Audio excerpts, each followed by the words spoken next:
I never thought I would be the kind of person to look for a new identity, but desperation can push you to places you never imagined. It started with a mistake, one that spiraled out of control until the only way out seemed to be vanishing entirely. I had always lived a quiet, unremarkable life. A stable job, a modest apartment, and no real excitement. But one bad decision, just one, put me on a path I couldn't escape. I got tangled up with the wrong people, and suddenly, my name was attached to something I had nothing to do with. It was a slow realization. The missed calls from unknown numbers. The unmarked envelopes showing up in my mailbox, each one containing less than subtle warnings. The first time I saw someone following me, I told myself I was imagining things. The second time, I knew I wasn't. I tried going to the police. That was a mistake. The officer at the desk looked me up in the system, and something shifted in his expression. He kept glancing at the screen, his fingers twitching on his keyboard. Then he looked at me and said, "Stay here for a moment." I didn't wait to find out what would happen next. I walked out as calmly as I could, but as soon as I turned the corner, I ran. By the time I got back to my apartment, I knew what I had to do. I needed to disappear. The problem was, disappearing isn't as easy as it sounds. You can't just walk away from your life without a plan.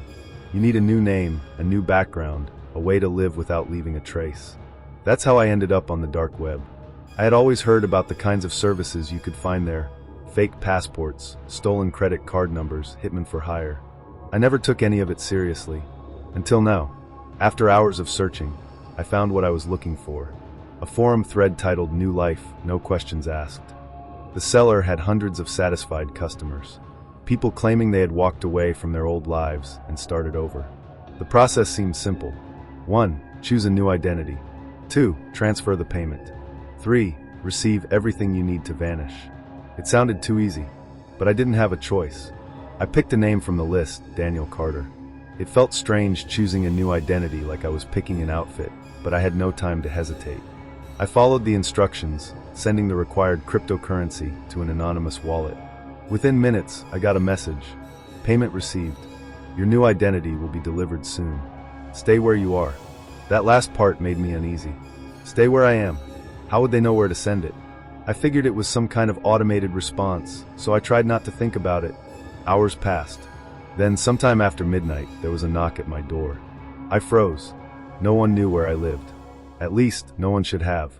Slowly, I approached the peephole, expecting to see an empty hallway. But someone was standing there. A man in a dark suit, motionless, facing my door. I didn't move. Didn't breathe. Another knock. Louder this time. I backed away, heart pounding. My phone buzzed. A new message. Open the door. I stared at the screen. This is what you wanted, isn't it? The knocking stopped. I waited. 5 minutes. 10. Slowly, I crept back to the peephole. The hallway was empty, but on the floor, right outside my door, was an envelope. I hesitated before picking it up.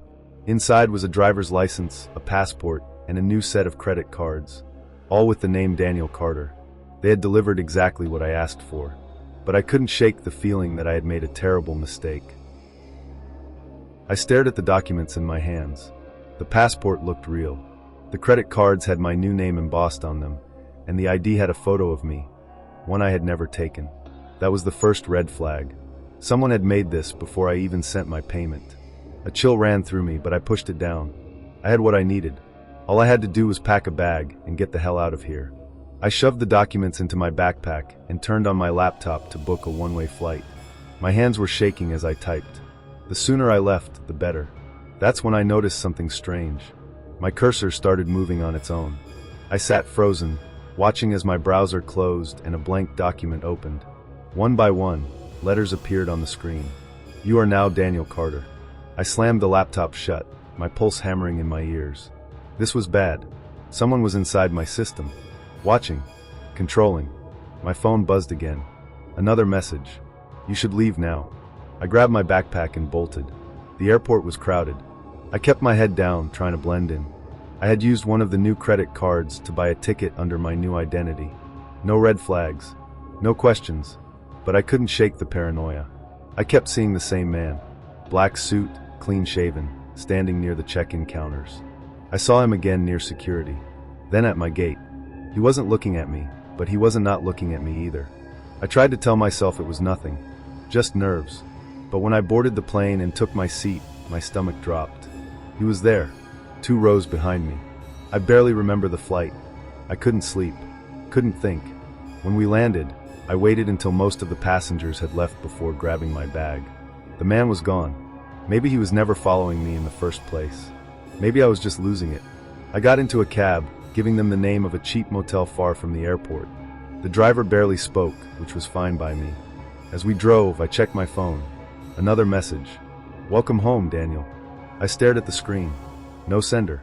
No number. Just those 3 words. The cab turned a corner, and my breath caught in my throat.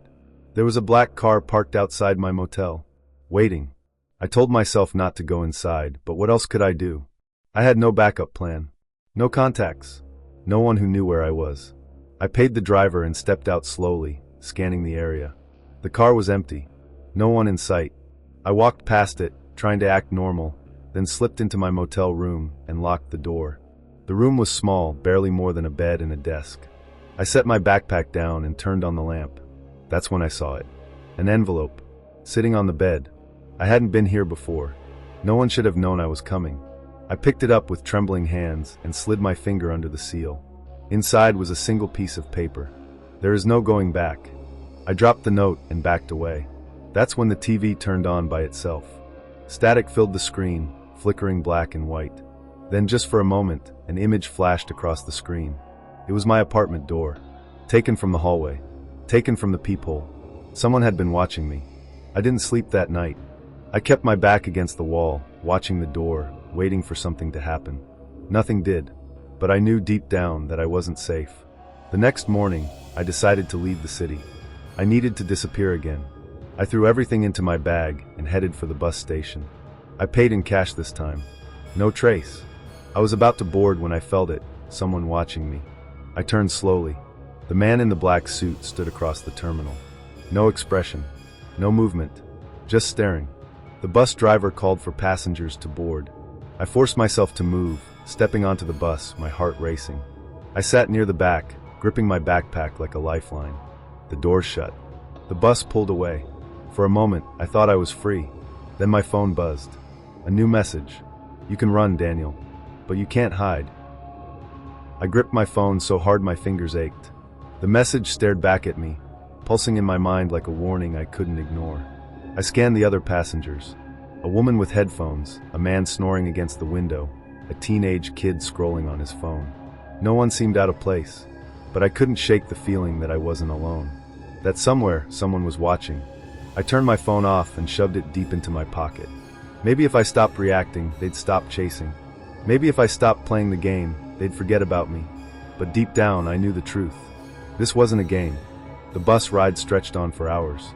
The further we got from the city, the more the unease in my chest settled. Maybe I'd finally lost them. By the time we pulled into a quiet little town, the sun was dipping below the horizon. It looked like the kind of place where people still left their doors unlocked. I stepped off the bus, breathing in the cold air. New town. New start. I walked to a nearby diner, ordered the cheapest thing on the menu, and used the time to plan my next move. First, I needed a place to stay. Second, I needed to ditch my phone. I reached for my pocket and froze. My phone wasn't there. My stomach twisted as I searched my bag, my jacket, my seat. Nothing. I must have dropped it on the bus. I turned toward the window, my breath catching in my throat. The bus was still there, the driver finishing up a call before heading inside for a break. I grabbed my bag and ran. The doors were still open when I climbed back on. The inside was dark, empty. The air smelled like old leather and diesel fuel. I moved down the aisle, checking the seat I'd been in. Nothing. My pulse pounded. Maybe someone had taken it. A creak sounded from the back of the bus. I turned. There, resting neatly on the last seat, was my phone. Face up. Screen glowing. A message waiting. I swallowed the lump in my throat and stepped forward. My footsteps sounded too loud in the empty bus. I picked up the phone with shaking fingers and turned the screen toward me. "Don't get off this bus." The doors slammed shut. The engine rumbled to life, and the bus started moving. I spun toward the front. The driver's seat was empty. The wheel moved on its own, turning down a road that wasn't on the map. I ran forward and grabbed at the wheel, but it wouldn't budge. The dashboard was dark, the speedometer stuck at 0. Outside, the landscape changed. The town was gone. We weren't on a normal road anymore. The trees were too tall. The sky was too dark. And then I saw them. Figures standing on the side of the road, watching as the bus passed. All dressed in black. All staring with empty expressions. Somehow, I knew they were waiting for me. I ran to the back of the bus, trying to pry open the emergency exit, but it wouldn't budge. The windows wouldn't break. The bus kept driving. Faster now. Straight toward a tunnel that hadn't been there a second ago. The road ahead was swallowed in blackness, a void so deep that my reflection disappeared from the glass. My phone vibrated again. A final message. You asked for a new identity. The tunnel swallowed the bus whole. The world outside vanished, and everything went dark. When I woke up, I was standing on a quiet street. My bag was slung over my shoulder. My clothes were clean. The bus was gone. The town was gone. I looked around, my heart hammering in my chest. This wasn't where I had been before. I pulled out my phone, and my hands turned cold. It was a different model, newer. My fingerprint unlocked it instantly. I opened the contacts. Empty. No familiar names. I checked my ID. Daniel Carter. My new face stared back at me. A face I didn't recognize. I don't know where I am. I don't know who I am. All I know is that I asked for a new identity. And now I have one. But I think it cost me more than I ever realized. Because no matter how hard I try, I can't remember my old name. I can't remember who I used to be. And worst of all, I don't think I was the only one on that bus. I stood frozen on the sidewalk, staring at the ID in my trembling hands. The name, Daniel Carter, felt foreign hollow. Like it didn't belong to me. Like I was a stranger wearing someone else's skin. The street was empty. No bus, no driver, no signs of where I had come from. The only sound was the distant hum of traffic and the occasional bark of a dog in the distance. I checked my phone again. No messages. No call history. No photos. Nothing. I swallowed hard and tried to think. The last thing I remembered was the tunnel, the void swallowing the bus hole. And then, waking up here. I needed help. I needed answers. I spotted a convenience store on the corner and walked inside, hoping to find something, anything, that would jog my memory. The cashier, a middle-aged man with tired eyes, barely looked up as I stepped inside. I grabbed a bottle of water and a pack of gum, just to have an excuse to talk. As he rang up my purchase, I cleared my throat. Hey, weird question. What town is this? The cashier frowned, giving me a strange look. You okay, buddy? I forced a weak smile. Yeah, just long trip. Got turned around. He sighed and leaned on the counter. You're in Riverside, man. Not exactly a place you forget. Riverside. The name sparked nothing.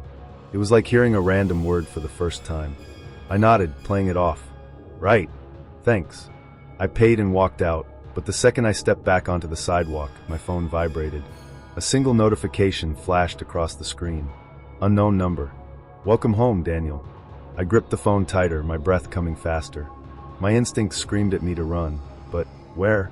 I had no memory of this place. No idea what to do. Then I saw them.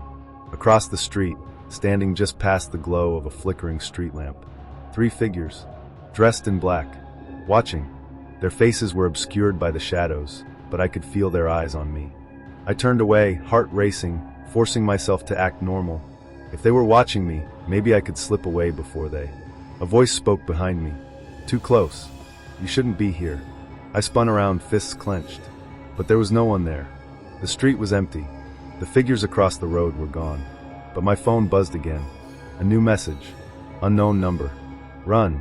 I didn't hesitate. I bolted, feet pounding against the pavement, breath coming in sharp gasps. I didn't know where I was going, but every instinct told me to move. Streetlights flickered as I passed. Windows in nearby buildings seemed to watch me. The world around me felt unreal. I turned a corner, sprinting into an alley, trying to catch my breath, and slammed into someone. A man, dressed in a black suit. No expression, no reaction, just watching. I staggered back, heart hammering, but before I could speak, he raised a hand. Stop running, Daniel. My mouth went dry. I don't know who you are, I stammered. I don't even know who I am. The man sighed. That's the point. Then he reached into his coat pocket, and everything went black. When I woke up, I was back in a hotel room. I didn't remember checking in. I didn't remember falling asleep. I sat up, my head spinning, my pulse pounding in my ears. The room was modern, clean, too perfect, like it had been staged. On the nightstand, a single envelope waited. I hesitated, then picked it up, pulling out the letter inside. The message was typed just like before. Your request has been processed. There is no going back. Beneath it was a plain ticket with my name, Daniel Carter, printed in crisp, clear letters. A destination I didn't recognize. A new life waiting. I swallowed hard, staring at the paper, my mind racing. Who had done this? Why had I asked for this? And then it hit me. I couldn't remember. Not just my old name. Not just my past. I couldn't remember why I had wanted to disappear in the first place. Something had been taken from me, and I had no idea how to get it back. Was this the life I had chosen? Or was it chosen for me? I guess I'll never know. All I know is that if you ever find yourself on the dark web, thinking about buying a new identity, don't. Because some things are meant to be forgotten. And once you lose yourself, you might never find your way back.